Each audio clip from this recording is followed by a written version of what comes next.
Assalamualaikum warahmatullahi wabarakatuh. Alhamdulillah, kaum muslimin yang dimuliakan Allah. Marilah kita selalu berupaya berikhtiar untuk memperbaiki diri kita masing-masing supaya kita menjadi orang yang mulia. Kemuliaan itu bisa kita raih dengan cara kerja keras, ikhtiar yang sungguh-sungguh, sehingga kelak kita kemudian akan menjadi pribadi yang setidaknya menjadi lebih sempurna dari sebelumnya. Dan kemuliaan itu, sikap mulia itu ada di mana-mana. Ada pada setiap profesi, ada pada pekerja sosial, ada pada agamawan, guru, polisi, birokrat, wartawan, politisi, TNI, tenaga medis. Bahkan kemuliaan itu ada pada pemulung, yang oleh kita kadang-kadang dipandang dengan sebelah mata, tetapi merekalah yang berjasa membuat lingkungan kita menjadi bersih, menjadi terangkat nama daerah karena mendapatkan penghargaan dari pusat. Jasa pemulung itulah yang harus kita ingat senantiasa. Bahkan sahabat Umar bin Khattab radhiyallahu an pernah bertanya kepada teman-temannya, apakah kalian kepingin tahu siapa calon penghuni surga Allah itu? Mereka menjawab, iya. Umar lantas nuding orang yang sedang mengais sampah di pojok jalan, itulah mereka orangnya. Kemudian mereka bertanya, kenapa orang yang mengais sampah itu engkau sebutkan calon penghuni surga? Umar memberikan argumentasi bahwa orang yang dimaksud itu adalah orang yang berhati bersih, tidak pernah syirik kepada orang lain, dan niatnya di dalam melakukan tugasnya itu semata-mata mencari ridha Allah Subhanahu wa Ta'ala. Dan dalam Al-Quran Allah menyatakan bahwa orang yang mulia itu adalah mereka yang bertakwa. Inna akramakum indallahi atqakum. Sesungguhnya orang yang mulia di antara kalian semua adalah mereka yang bertakwa kepada Allah.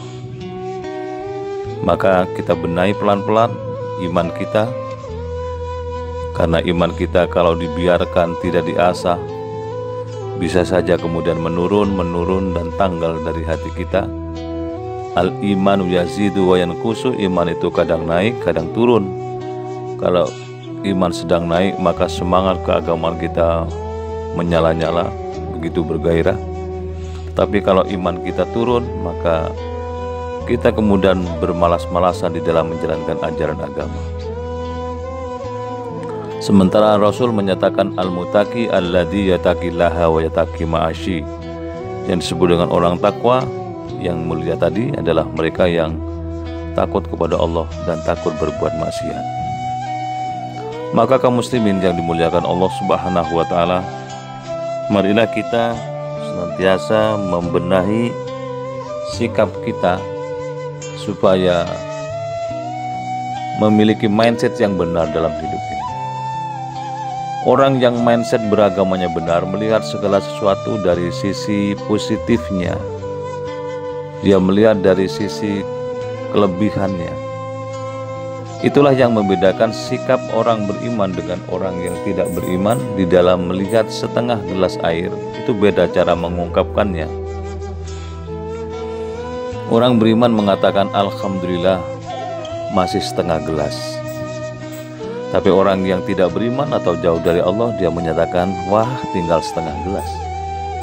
Tentu saja kesannya berbeda. Yang satu bersyukur masih setengah gelas, yang satunya dia menyayangkan karena tinggal setengah gelas, padahal hakikatnya sama-sama setengah gelas.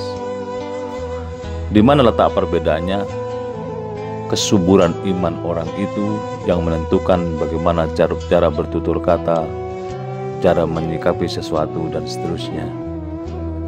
Maka orang beriman itu yakin apa yang dilakukan senantiasa akan terus bertambah baik, bertambah membesar, pengaruhnya akan berdampak positif kepada lingkungan.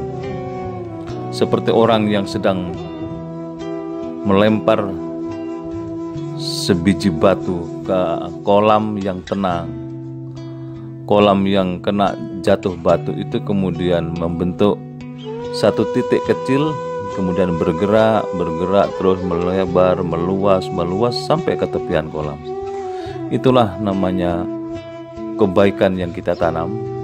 Awalnya kecil, tetapi kemudian kalau terpelihara dengan baik akan menjadi besar, bahkan manfaat bagi orang banyak dan menjadi jariah bagi kita yang melakukan kebaikan itu. Lakukan kebaikan di mana saja, sekecil apapun, insya Allah akan manfaat dan kelak menjadi jariah bagi kita. Tetapi kalau kita kemudian menutup mata terhadap kebaikan yang ingin kita lakukan, dianggap itu tidak ada gunanya, maka semakin hari semakin tertutup oleh rasa malas kita. Dan itulah yang kemudian menyebabkan kita bersikap setengah hati di dalam beragama ini. Hidup menebar kebaikan.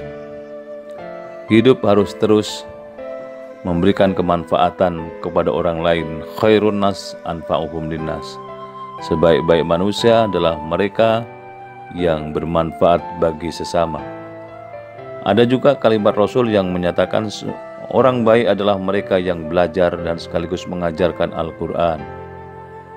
Kita harus belajar terus, belajar membaca, belajar memahami makna, belajar mengamalkan, dan mengajarkan kepada orang lain, sehingga kitab Allah bernama Quran itu semakin hari semakin banyak dipahami oleh masyarakat luas karena jasa dan perbuatan kita di dalam mendakwahkan, mengajarkan Al-Quran itu. Suami yang baik adalah mereka yang santun terhadap anak dan istrinya, kata Rasul. Tidak ada kekerasan ucapan dan tidak ada kekerasan tindakan fisik terhadap anaknya di dalam rumah itu. Maka suami yang baik adalah mereka yang santun ucapannya kepada anak dan kepada istrinya. Santun itu adalah budi pekerti seseorang yang terlahir karena dorongan iman. Jadi kalau imannya kuat, insya Allah budi pekertinya juga baik. Bukankah Imam Al-Ghazali memberikan ilustrasi kepada kita bahwa hati yang penuh dengan iman, yang senantiasa diasah setiap saat dengan zikir, baca Quran, dengan taubat kepada Allah, ibarat cermin yang terus dibersihkan. Maka cermin itu akan tampak bersih dan mampu menangkap sinar dari tempat lain, sekaligus memantulkan ke alam sekitarnya. Itulah hati yang terasah, hati yang terjaga. Dia akan memiliki kemampuan untuk menangkap kebenaran dari orang lain, sekaligus memantulkan kebenaran itu ke alam sekitar kepada orang lain.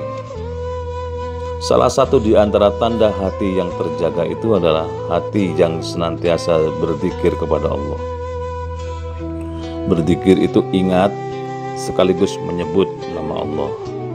Kalau kita berzikir kepada Allah, artinya kita mengingat Allah sekaligus menyebut-nyebut nama Allah.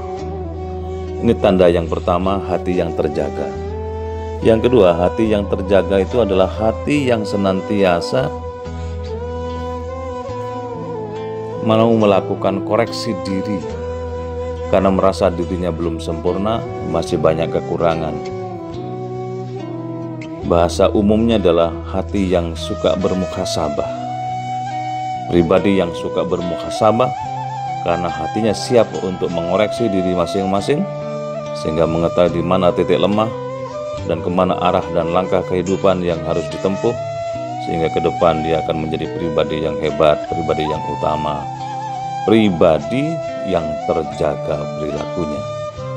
Mudah-mudahan kita semua menjadi orang yang senantiasa sadar akan kekurangan diri, sekaligus berupaya untuk menyempurnakan kekurangan-kekurangan itu dengan melakukan perbuatan yang baik, dengan penuh kesungguhan, dengan sikap istiqomah,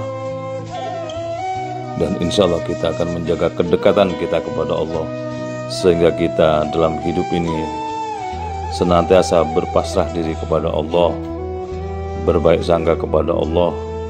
Dan kalau itu yang terjadi pada kita, maka hidup kita akan terasa damai, terasa tenang, dan kita merasa dalam lindungan Allah selalu. Mudah-mudahan manfaat. Assalamualaikum warahmatullahi wabarakatuh.